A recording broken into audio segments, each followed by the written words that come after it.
Connaissez-vous les voies de l'atelier de joaillerie ? Quel bruit fait la scie Bockfil ? Quel son indique le marquage de l'emplacement des pierres ? Qu'est-ce qu'on entend au moment de la frappe du poinçon de maître ? Bienvenue sur le podcast Il était une fois le bijou. Cette première saison est consacrée aux bijoux de l'amour et à l'amour du bijou. Le premier épisode parlait de l'histoire des bijoux d'amour. Aujourd'hui, nous allons découvrir ceux qui font les bijoux, ceux qui aiment faire les bijoux. Nous allons entrer dans les coulisses du savoir-faire joaillier, c'est-à-dire l'atelier. Pour ce deuxième épisode, je vous emmène chez Mark Lower, le fondateur des Ateliers du Créateur, un espace de coworking où les joailliers louent leurs établis et tout ce dont ils ont besoin pour créer leurs merveilleux bijoux. Je suis Anne Desmarais de Jotan, amoureuse des mots et passionnée du bijou. Êtes-vous prêts à écouter les plus belles histoires de bijoux ? Commençons. Il était une fois le bijou. Bonjour Marc. Bonjour Anne.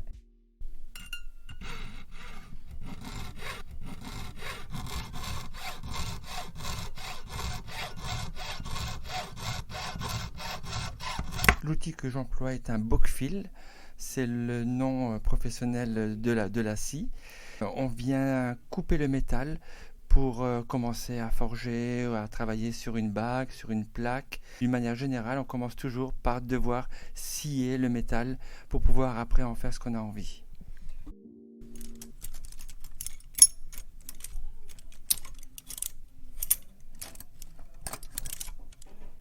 Là voilà. C'est une petite table sur laquelle j'ai toutes mes pinces de toutes formes différentes. Je pense qu'il y en a là une quarantaine au moins. Et j'ai sélectionné la pince qui m'intéressait pour couper tout à l'heure le métal. Et en fait, ça sert à tout alors ces pinces ? Ah ben il y a des pinces pour tenir le métal, il y a des pinces pour les forger, il y a des petites pinces rondes effilées pour tourner du petit fil rond pour faire un chaton. Un chaton, c'est ce qui va tenir la pierre dans une bague avec les griffes. Nous avons des pinces coupantes aussi parce qu'on a besoin de couper le métal et des pinces de coupant de différentes tailles jusqu'à des toutes petites qui sont très précises.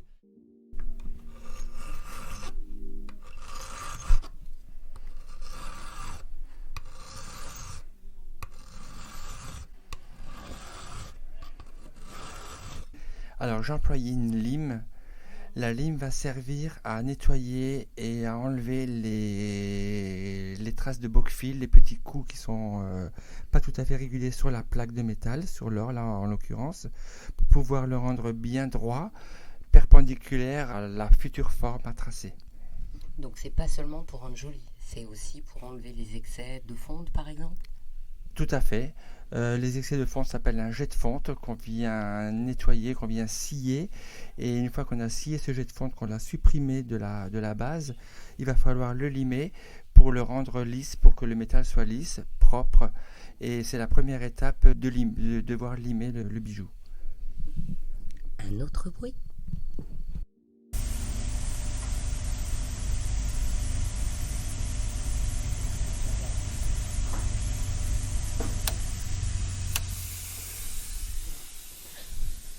Alors ça, c'est un ventilateur ? C'est pas du tout un ventilateur. C'est une polisseuse magnétique qui sert à enlever les coups de lime que nous avons fait tout à l'heure sur le corps de bague, adoucir et les supprimer, adoucir l'ensemble et les faire disparaître progressivement pour pouvoir passer après au polissage.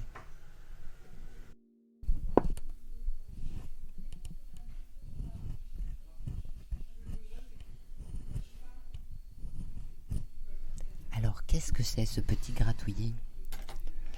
Alors là, j'ai employé le compas pour pouvoir tracer la forme d'un cercle sur la plaque en or afin de pouvoir la découper après et suivre le tracé. Alors,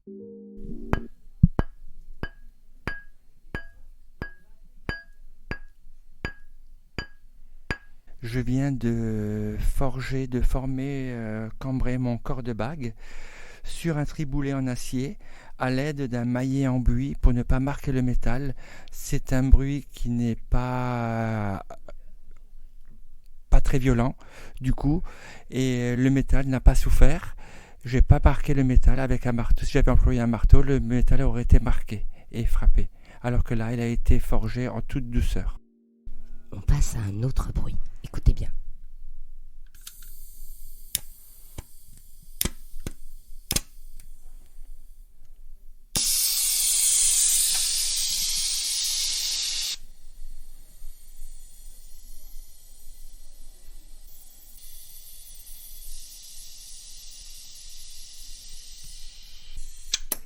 Nous venons d'entendre le chalumeau.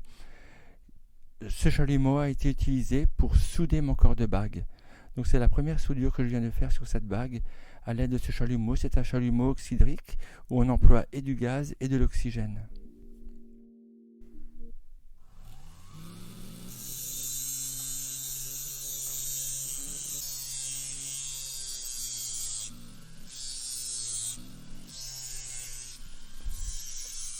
J'ai employé une petite fraise sur laquelle j'ai posé du papier émeri afin de pouvoir nettoyer l'excès de soudure. Et je l'ai mise dans un embout qu'on appelle la pièce à main qui est alimentée pour qu'elle puisse tourner par le moteur suspendu.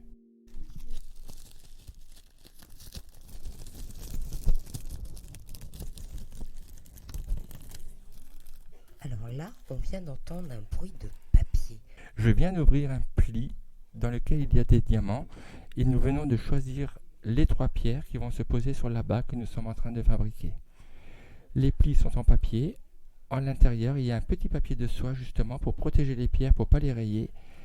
Et ce pli se referme et devient une enveloppe, comme une petite enveloppe où les pierres sont à l'intérieur, sur lequel on a pu numéroter le poids de la pierre, la qualité, la couleur. Je vous emmène vers un autre bruit.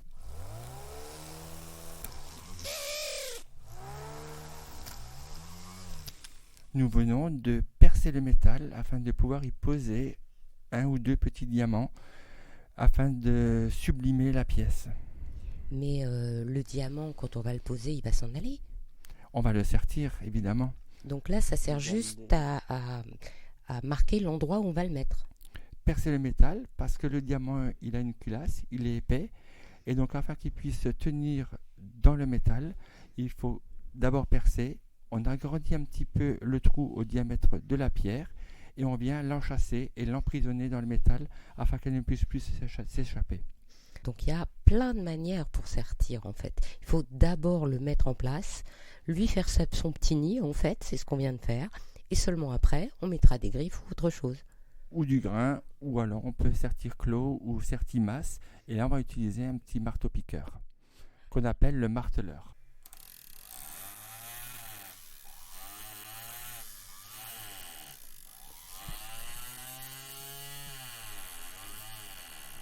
Nous venons d'utiliser le marteleur pour rabattre le métal autour de la pierre afin qu'elle soit emprisonnée et qu'elle ne puisse plus s'échapper. On appelle ça un serti clos.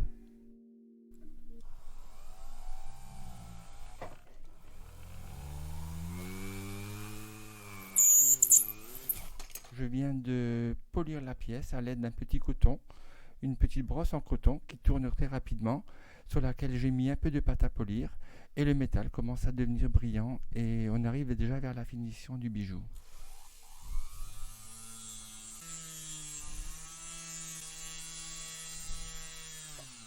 En fait, on est en train de lui faire un gommage sur mesure, c'est ça ? Et une belle brillance, on appelle ça un polymiroir.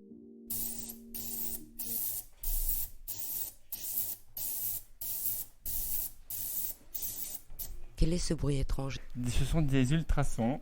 C'est une machine à laver le bijou qui nous sert à enlever toutes les petites saletés qui restent du polissage et à rendre le métal complètement vierge de toute impureté.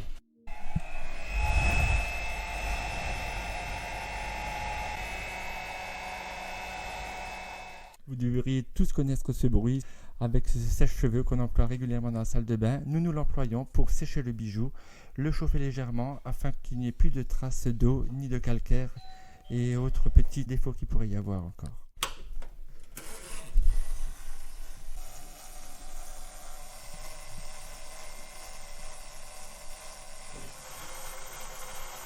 Que venons-nous d'entendre, Marc ? Nous venons d'habiller le métal d'une autre couleur. Nous venons de faire une dorure. On a bien déposé de l'or fin sur le métal afin qu'il soit jaune et que le métal soit complètement uniforme dans sa couleur. Mais ça se fait sur un bijou déjà en or ou c'est ce qu'on appelle le plaqué? Alors, sur le bijou en or, nous venons de faire un rhodiage. On vient de mettre une petite couche de platine, on va dire. C'est du rhodium, de manière à ce que le métal soit bien blanc et reflète bien la couleur blanche et l'éclat du blanc. Un métal qui est pur, l'or est toujours jaune. Malgré les métaux qu'on va y ajouter pour obtenir de l'or 750 millième blanc, il y a toujours un petit reflet jaune qui reste. Et donc là, avec le rhodiage, il devient blanc comme de l'argent ou du platine. Et on peut le mettre aussi en noir, en bleu, en vert? On peut le mettre en noir, rhodiage noir. On peut faire de l'or rose, rouge, jaune, vert.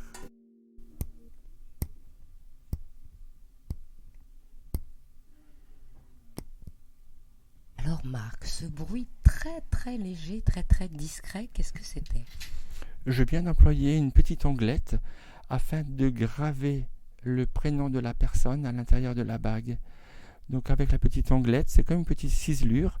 Et donc j'ai coupé des petits copeaux d'or de manière à mettre une calligraphie sur le métal. Alors là, c'est un coup. Un coup. Ouais. Alors là, Marc, on m'a dit un coup, un seul. Et précis.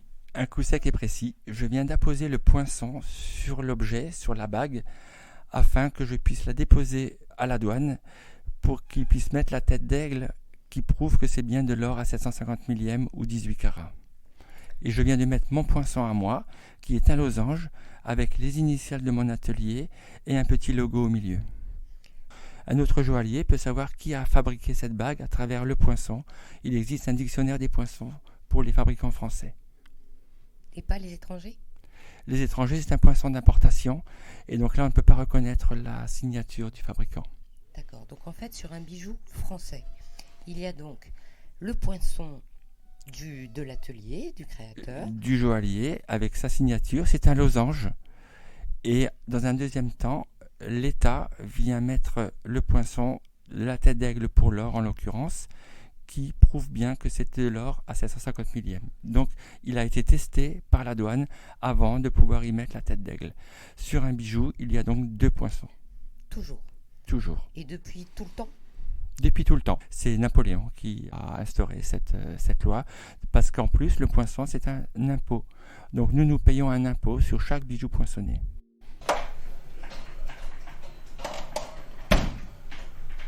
Alors ça, c'est la fermeture définitive? C'est la fermeture du coffre-fort. Toutes les pierres et métaux précieux sont dans le coffre et nous l'ouvrons 20, 30, 40 fois par jour, mais nous le refermons pour que tous les métaux soient protégés. Mais il est énorme ce coffre-fort. Ah oui, c'est une armoire. Et regardez, elle ne pose même pas sur le sol, elle est dans le mur, tellement le coffre est lourd. Le parquet, les poutres ne le supporteraient pas le poids, donc il a été enchâssé dans le mur de soutien de la maison. Donc c'est comme ça dans tous les ateliers? Tous les ateliers n'ont peut-être pas des coffres aussi importants, mais comme nous sommes nombreux à travailler ici, il a fallu des coffres d'une grande contenance. Est-ce que tu pourrais me raconter un peu les ateliers du créateur? Les ateliers du créateur, c'est une très belle histoire. Je dirigeais le CFA de la bijouterie à Paris. Alors le CFA, c'est le centre de formation des apprentis. J'ai été professeur en même temps que je dirigeais ce CFA. Nous avions des jeunes qui voulaient s'installer, monter leur propre marque et n'avaient pas d'endroit pour y travailler. Notamment, à Paris, les appartements sont petits, il faut du gros outillage. Et je me suis dit, pourquoi je ne créerais pas un endroit où je mettrais tout le matériel à disposition et je pourrais faire de la location pour ces jeunes d'établis équipés à la journée, à la demi-journée, à la semaine, au mois. Voilà, créer des baux précaires, mais avec une vraie couverture. Et j'ai commencé à monter cet atelier. Nous avions 5 établis, puis une dizaine, une quinzaine.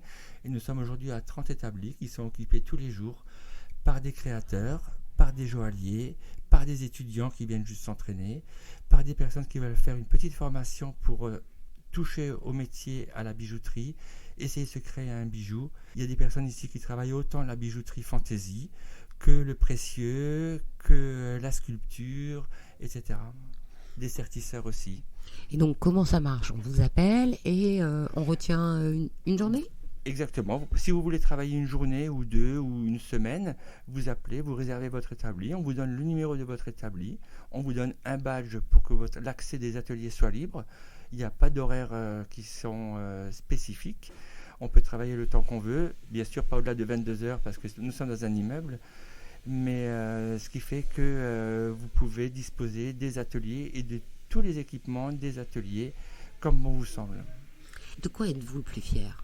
Que ce lieu puisse permettre à des jeunes ou des moins jeunes de pouvoir s'épanouir, monter leur propre marque et réussir. C'est un peu comme une couveuse, on va dire un tremplin qui va permettre à toutes ces personnes d'un jour pouvoir accéder à leur propre atelier et recevoir leur clientèle, peut-être dans un magasin ou un atelier à étage. Dernière question que je pose à tout le monde. Est-ce que vous avez un bijou fétiche? Oui, c'est un bijou que j'ai fait moi-même, qui ne m'a pas été offert. Je travaille la ferraille rouillée et je porte cette bague. Donc, l'extérieur, c'est du fer que j'ai trouvé dans mon jardin. Et à l'intérieur, il y a le métal précieux qui est très poli, très doux, très tendre. Et je dis toujours, c'est un peu comme nous sommes nous-mêmes. L'écorce, l'enveloppe n'est pas forcément très belle, mais l'intérieur doit être poli, brillant, doux, comme devrait être notre âme et notre cœur. Et alors la pierre centrale, c'est quoi? Alors ça, c'est une très très belle histoire, parce que cette pierre centrale, ma fille la plus jeune, qui avait terminé ses études et qui a commencé à travailler, arrive fin de mois avec son premier chèque de salaire. Elle me dit, papa, regarde mon premier chèque, mon salaire. Alors je lui dis, Johan, avec cet argent, tu vas t'acheter quelque chose qui te restera à vie. Et elle me dit, mais papa, mais tu es fou, mais tu vas payer les études, la voiture, l'appartement, etc., etc. Ce premier chèque, mon premier salaire, je te l'offre, il est pour toi. Et je me suis dit, qu'est-ce que je vais faire de ce chèque? Et j'ai acheté un diamant jaune certifié et que je porte sur cette bague-là. Et un jour, je pourrai la retransmettre à elle ou à un de ses petits-enfants. Et le certi, c'est des petits points, c'est des petites vis? Non, alors là, le certi, si vous regardez bien, il n'y a pas de structure. Il tient juste avec la pression du métal. Donc il faut que ce soit un métal épais, écroué. Écroué, ça veut dire martelé très dur pour qu'il fasse ressort. À l'inverse de écroué, nous avons le recuit. Le forgeron, il vient recuire avec sa forge le métal, le faire rougir pour qu'il soit tendre. Il vient le frapper. Quand il n'arrive plus à le frapper, il va de nouveau le remettre dans le feu. Et là, le métal, il est frappé et puis remis dans le feu pour qu'il soit très très dur et résistant et qu'il fasse ressort. Eh bien, merci beaucoup, Marc. Avec plaisir. Ainsi se termine cet épisode d'Il était une fois le bijou. Si cette histoire du bijou vous a plu, je vous donne rendez-vous dimanche, dans 2 semaines, avec une autre personnalité du monde de la joaillerie. Toujours dans cette partie consacrée au savoir-faire, je vous emmènerai à la rencontre de Marie Vallanet, la présidente de l'école des arts joailliers, qui permet à tous les amateurs et amoureux du bijou, comme vous et moi, de s'essayer aux techniques joaillères. Retrouvez-moi sur le site éponyme Il était une fois le bijou ou sur les réseaux sociaux. Et n'oubliez pas de mettre plein de petites étoiles qui brilleront comme des joyaux.